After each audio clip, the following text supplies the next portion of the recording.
as we become the front lines of resistance to fascism here at the MeidasTouch Network. Knowledge is power. So what I need to alert you of are all of the potential threats that are emanating from the Trump administration, what they're going to do, not to scare us, but so we can be proactive. Where can we file legal challenges? Where can we community organize? Who do we need to get the word out to? Do we need to warn someone in a specific area? We're going to be doing these bulletins each and every day to keep you fully informed. We will then assess the level of threat for each of these specific incidents that we're covering. And we're going to do this each and every day, again, because knowledge is power. I think here's something that we need to talk about. Remember last week, as MeidasTouch says, last week Donald Trump was posturing as an anti-war dove with Muslim voters in Dearborn, Michigan. Today, it's revealed that one of D.C.'s veteran Iron Hawks, Brian Hook, will be leading the transition team for Trump's State Department. So for anybody who thought that the policy that Donald Trump would have with Palestine would be something that Donald Trump may have promised, listen to what Donald Trump was actually saying. He was actually talking about bulldozing Palestine, and his son-in-law talked about turning it into basically Trump condominiums. They seem to be making good on that threat. You should share that with people in Dearborn and others that you know where that issue is certainly of import and of interest. Let's talk about the threat involving Project 2025. For all of your friends who thought that Project 2025 wasn't going to be implemented, all of the Trump surrogates are now saying the following. It is my honor to inform you all that Project 2025 was real the whole time. That's what they're writing. Matt Walsh, another one of Donald Trump's surrogates, writes, now that the election is over, I think we can finally say that, yeah, actually, Project 2025 is the agenda. LOL. So that means taking away your Social Security, taking away your health care, taking away or terminating all of these government workers and replacing it with Trump loyalists. That means attacking our climate and overturning or repealing the CHIPS Act and the Infrastructure Act that have provided so many jobs. And again, I'm not providing you these data points to scare you or to doom us. Knowledge is power. And as I said, we're on the front lines of the resistance to fascism. So collectively, we have to call this out. We have to share this data with people that we know. Let's talk about another one of these Trump surrogates or MAGA surrogates, Nick Fuentes right here. And he goes, your body, my choice, forever. He goes, your body, my choice, forever. So let me show you a group of college voters right here who said that they voted for Donald Trump because they said Trump was going to protect women's reproductive rights. Let me play the clip, just really short, play this clip. And I like that he didn't actually plan to ban abortion. He just brought it back to the States. So yes, why don't you show those people right there that Donald Trump and everybody in his orbit, like we told you, were lying, and you should prepare for that. In terms of the misogyny, in terms of the way they will talk about sexual assault, we know Donald Trump's been found liable of sexual assault. Someone wrote on Twitter, or now X, I'm just a girl standing in front of the world asking for a president who isn't a rapist. Andrew Tate, who has been accused and I believe charged with sexual assault, he responds, request denied, to a woman saying, I'm just a girl standing in front of the world asking for a president who isn't a rapist. He's big in the MAGA movement. I think that's important for you to know. Let's talk about health. Donald Trump said that RFK Jr. would be in charge of all Americans' health. RFK Jr. believes that vaccines don't work and would want to ban vaccines. RFK Jr. Has a lot of other very extremist ideas. He also wants to ban fluoride in water. And so he says fluoride is out. Here's an interview with NBC. RFK, who's now appointed to be the czar in charge of your health, says he's taking fluoride out of your water. Play the clip. He's also talked about fluoride in the U.S. water supply. You would seek to ban fluoride in the U.S. water supply? Well, I would advise the water districts that are currently using it that there's a lot of new science out there. In fact, there's a federal judge decision by an Obama-appointed judge on October 4th of this year in which he sent EPA back to the drawing board and said, you've never done the safety studies on this. And by the way... And so what does that look like? Without debating, without going back and forth on the science? By the way, it's lowering IQ in our children. What would you, upon January 2025, we're 3 months away here, what would you actually do in your position inside of the White House? I think fluoride is on its way out. And how do you make that happen? This is your chance, is what you're suggesting to me. How would you make that happen? Well, listen to what I'm saying, okay, and then I'll tell you. Okay. I think fluoride is on the way out because of that court decision. I think the faster that it goes out, the better. I'm not going to compel anybody to take it out, but I'm going to advise the water districts about their legal liability, their legal obligation to their service zones and to their constituents, and I'm going to give them good information about the science, and I think that fluoride will disappear. Now, again, I'm not showing you these clips to doom. Again, that's not the point of these. Why I show these is then the pro-democracy legal community, and I'm sure you heard what Michael Popak was saying on Legal AF as well. We start bringing challenges in the various courts to block these measures. We know we have a lot of top constitutional scholars and lawyers who watch this show. So I flag these issues so we stop these things from happening, right? In order for us to be on the front lines in stopping fascism, we have to recognize the threats. So every time it may be a little bit like whack-a-mole, but we've got a whack-a-mole right now. That's the mode that we have to be in.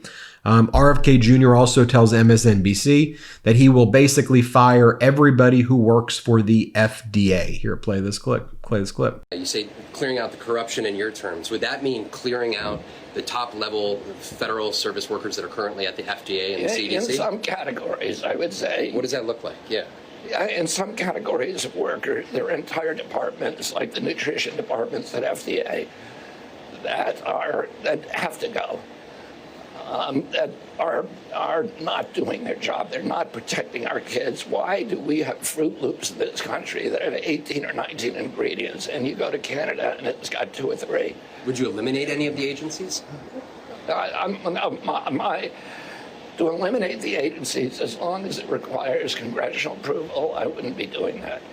And I can get the corruption out of the agencies. This is what I've been doing for 40 years. I've sued all those agencies. I have a PhD in corporate corruption, and that's what I do. And once they're not corrupt, once Americans are getting good science and are allowed to make their own choices, they're going to get a lot healthier. Okay, and then in terms of mass deportations, Byron Douglas, one of Donald Trump's other top surrogates, says that mass deportations will begin on day 1.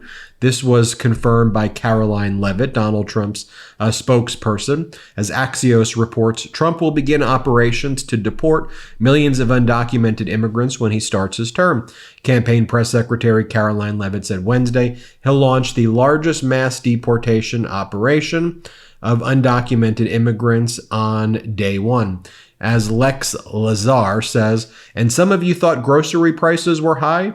In a year, each strawberry will cost $5, as Donald Trump intends to deport a major portion of the labor market that's just hardworking people. So if you had a family member or if you have a friend who voted for Donald Trump, but who had any family member, cousin, brother, sibling, sister, parent, whoever, that doesn't have their papers, you should tell that individual who supported Trump to prepare for their family member to be ripped away from their house in a bloody deportation exercise. You should tell them that. Say, that's what Donald Trump said, bloody deportation. You just voted to have your relative be deported in a bloody mass deportation exercise. And you'll probably get deported as well. So good work with that. Ridiculous. But anyway, you can share that message. And here's Byron Donalds, Donald Trump's top surrogate, saying that as well. Young men and women, recipients of DACA that know of no other country but this one. And there is, among those people and many others, a palpable sense of fear for what may the future hold for them. What is your message to those people? My message is clear. Right now, under the administration of Joe Biden and Kamala Harris, there's been about 500,000 people in our country let in who are convicted of crimes, 14,000 convicted of murder. Those people are going to go home immediately. After that, then you have about another 6 to 8, maybe 10 million, maybe more that have come in through these wide open asylum procedures under Joe Biden and Kamala Harris. They've overwhelmed our cities. Now, if you want to talk about the people who've been here much longer than that, then we're going to have to get to that one as well. But this is going to be a humane process, because what is inhumane is leaving our borders massively open. And by the way, don't you like that, corporate media now that they know that everybody's cutting the cord and are just sick and tired of them. Now they're all posting the truth about Donald Trump's tariffs. Refused to do that during the election, but now corporate media is like, oh, now we're going to report on it. So CNN did this article, why Trump's proposed tariff could cost you $2,600 per year. Why Trump's proposed tariffs could cost you this amount of money. Here's another article right here.